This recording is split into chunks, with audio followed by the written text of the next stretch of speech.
Bonjour à tous et bienvenue dans cette nouvelle vidéo YouTube. Aujourd'hui, je vais vous montrer comment réaliser le gilet Madeleine. C'est un gilet qui est hyper chic et c'est un modèle très simple à réaliser, vous allez voir. Le gilet est composé de 3 à 7 pièces selon les options. Un dos, 2 pièces devant et éventuellement des manches et des poches. Pour le matériel et les mesures à prendre, il te faudra du fil de catégorie 4 ou 5, un crochet de 4,5 et un autre plus grand pour la fausse fourrure. Avant de commencer, pense à bien prendre tes mesures.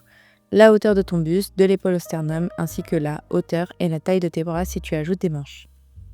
On commence par la pièce devant. On va reproduire 2 fois. Donc comme vous pouvez le voir sur la vidéo, il y a 3 grosses étapes. La première étape consiste à réaliser un grand rectangle de 24 rangs en mailles serrées.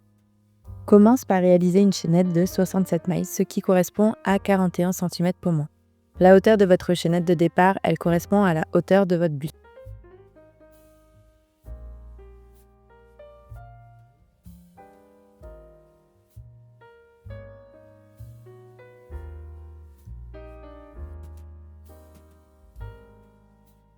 Puis on va venir crocheter 24 rangs en mailles serrées. Tu dois normalement avoir 66 mailles à chaque rang. Un petit rappel, pour faire une maille serrée, il faut que tu piques ton crochet dans la maille, tu réalises un jeté, tu ramènes une boucle, puis tu réalises à nouveau un jeté et tu passes à travers les 2 boucles sur ton crochet.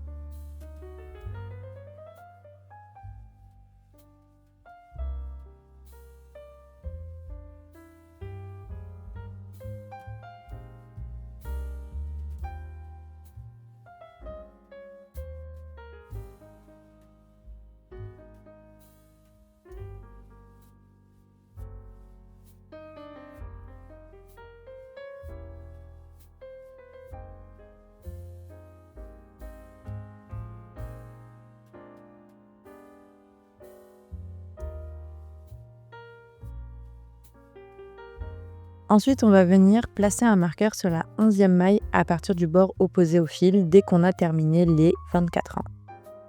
À partir du rang 25, on commence par former l'encolure. On crochette en maille serrée jusqu'à 2 mailles avant le marqueur, puis on réalise une diminution en maille serrée. Pour réaliser une diminution en maille serrée, on pique dans la première maille, on ramène une boucle, on pique dans la suivante, on ramène une autre boucle et tu as maintenant 3 boucles sur ton crochet, tu réalises un jeté et tu passes à travers les 3 d'un coup. Pour le rang suivant, on fait une maille en l'air, on tourne notre projet et on saute la maille de la diminution. Puis on continue tout le long en maille serrée. On répète cette séquence jusqu'au rang 30.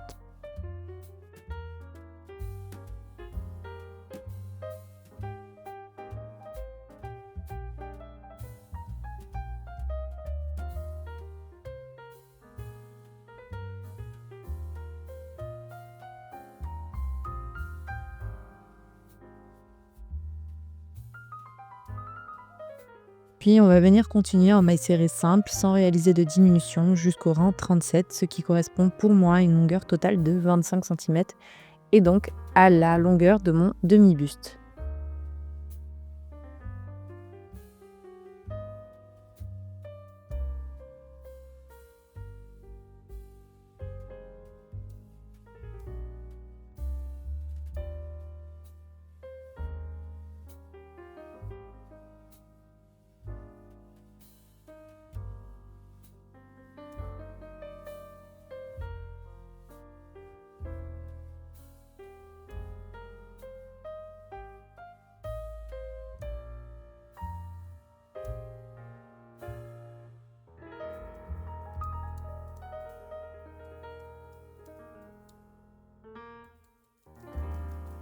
On termine par une maille en l'air et on coupe le fil.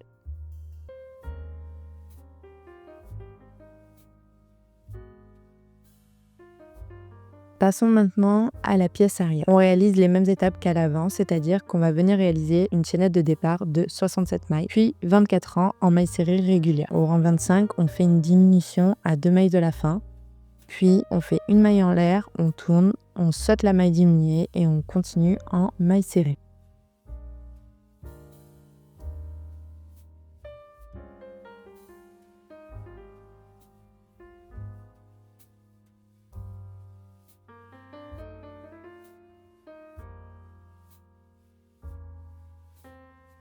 Puis tu continues tout droit jusqu'au rang 49. Au rang 50, on termine par 2 mailles serrées dans la dernière maille. Et ensuite, on va venir faire 3 mailles en l'air, puis on va venir continuer en mailles serrées jusqu'au rang 76.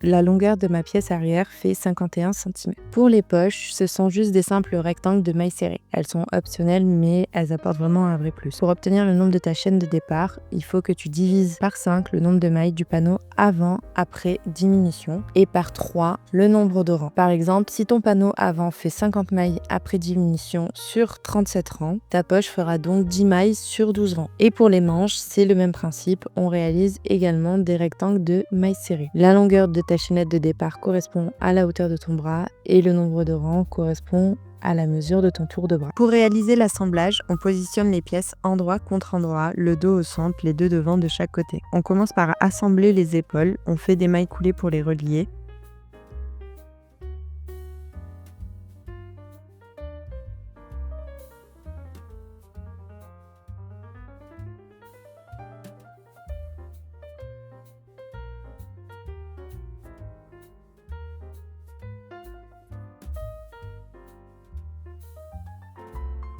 Si tu n'as pas réalisé de manches, essaie ton gilet sur toi et marque l'emplacement des émanchures sous les bras avec des marqueurs. Ensuite, tu vas assembler les côtés avec des mailles coulées.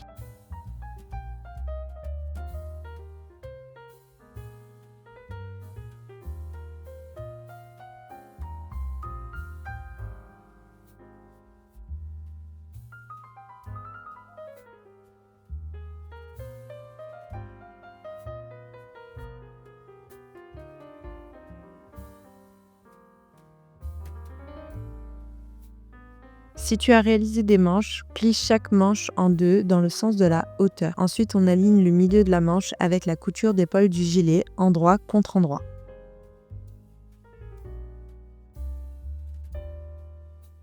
Maintenant, venir ajouter la fausse fourrure aux poches avant de pouvoir les assembler au gilet. Tu changes ton crochet pour un crochet plus grand, réalise une maille serrée et tu sautes une maille sur deux. On fait cela sur 3 rangs sur chaque poche. Pour le positionnement des poches, place-les à 1/5 de la hauteur depuis le bas et à 1/3 de la largeur depuis le bord.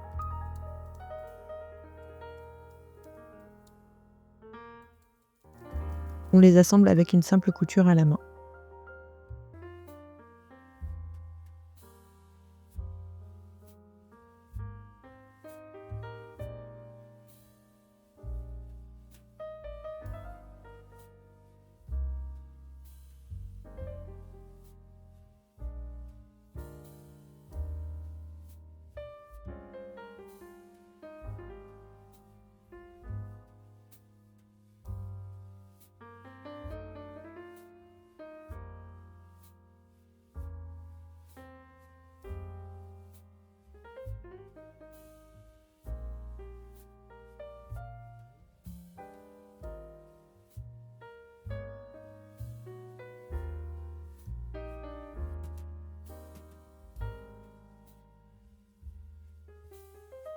On va venir marquer l'emplacement des boutons sur le devant droit avant l'ajout de la fausse fourrure. Ensuite, on vient réaliser l'ajout de la fausse fourrure sur toutes les bordures. Comme pour les poches, si ta laine est fine, fais une maille serrée en sautant une maille sur deux. Si ta laine est plus épaisse, fais une maille serrée et saute une maille à chaque fois.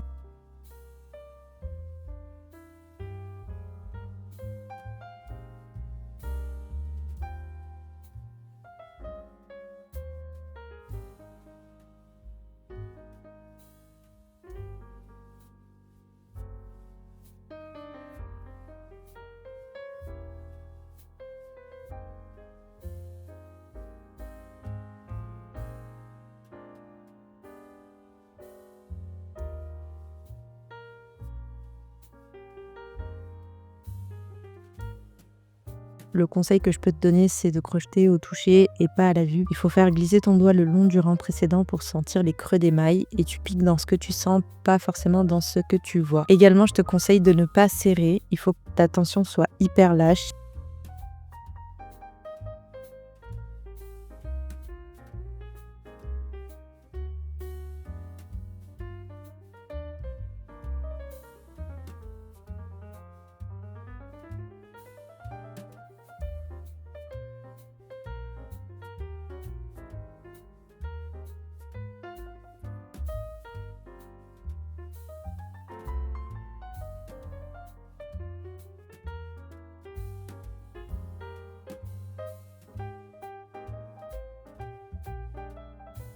Sur le deuxième rang de la bordure, à chaque marqueur, il faut que tu réalises une maille en l'air pour créer l'espace pour la boutonnière. Puis continue ta bordure normalement.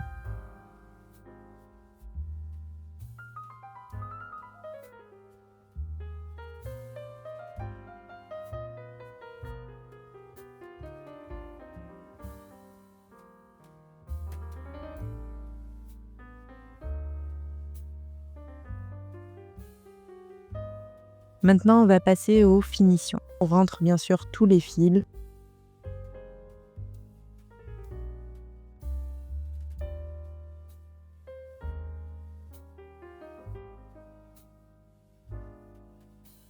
Tous les boutons et voilà, du coup ton gilet Madeleine est maintenant prêt à être porté. Merci beaucoup d'avoir regardé cette vidéo jusqu'au bout. Si tu réalises le gilet, n'hésite pas à me taguer sur les réseaux sociaux. Et si cette vidéo t'a plu, n'hésite pas à t'abonner, à liker ou à laisser un petit commentaire. Tu peux également télécharger le tutoriel PDF sur Ko-fi et si tu veux encourager mon travail par ailleurs, tu peux m'offrir un café virtuel. Tous les liens sont en description et on se retrouve très vite pour de nouvelles créations.